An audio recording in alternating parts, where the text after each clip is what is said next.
Welcome to temple views.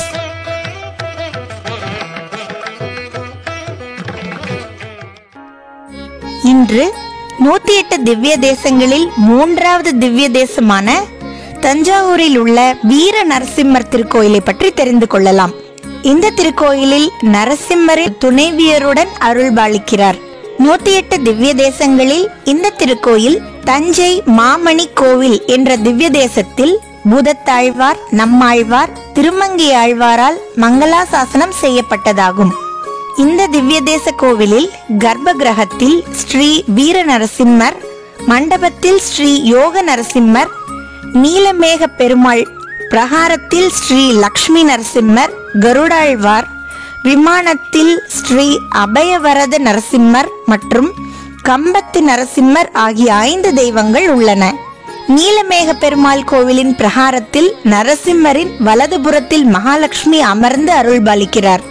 இங்குள்ள இறைவன் வளவந்தை நரசிம்மர் என்று அழைக்கப்படுகிறார்.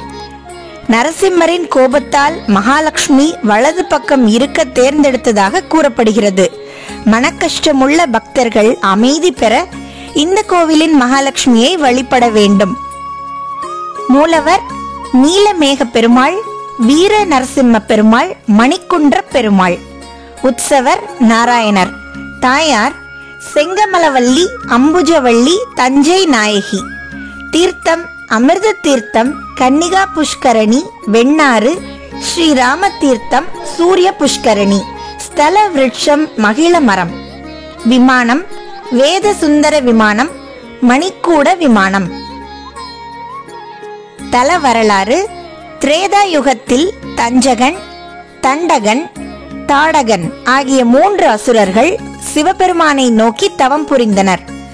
சிவபெருமான் அவர்கள் தவத்தில் மகிழ்ந்து தன்னால் எந்த துன்பமும் ஏற்படாது என்று உறுதியளித்தார். சிவபெருமான் அளித்த வரத்தால் கர்ப்பம் கொண்ட அசுரர்கள் முனிவர்கள் ரிஷிகளை துன்புறுத்தி வந்தனர். பராசர முனிவர் பார்க்கடலை கடைந்து கிடைத்த அமுதத்தை மணிமுத்தா நதியில் விட்டு பசுமையான வயல்கள் சூழ்ந்த வெண்ணாற்றங்கரையில் ஆசிரமம் அமைத்து ஹரிநாமம் உச்சரித்து சீடர்களுக்கு உபதேசம் தவம் செய்ய சொல்லிக் கொடுத்து கொண்டிருந்தார். தவம் செய்யும் முனிவர்கள் இந்த இடத்தை விட்டு துரத்த வேண்டும் என்ற எண்ணம் கொண்ட அசுரர்கள் பல்வேறு விதங்களில் இன்னல்கள் கொடுத்து வந்தனர்.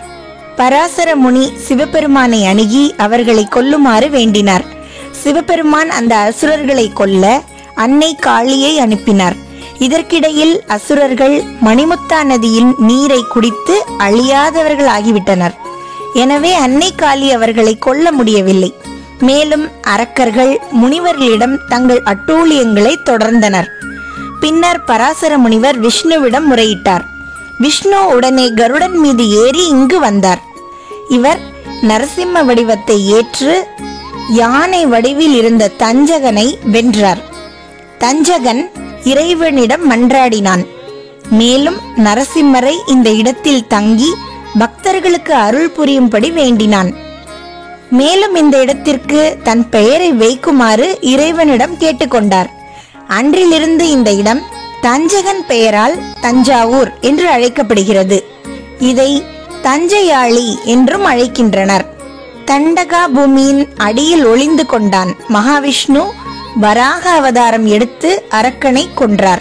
தாரகனை காளி தேவி கொன்றாள். 3 அசுரர்களையும் வென்ற பிறகு விஷ்ணு பகவான் நீலமேக பெருமானாக அவதரித்து அருள்பாலிக்கிறார்.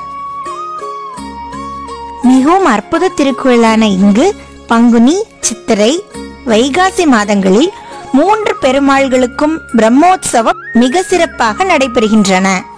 இந்த அற்புத திருக்கோயிலுக்கு சென்று வழிபட்டு பெருமாளின் அனுக்கிரகத்தை அனைவரும் பெற்று வாழ்க வளர்க.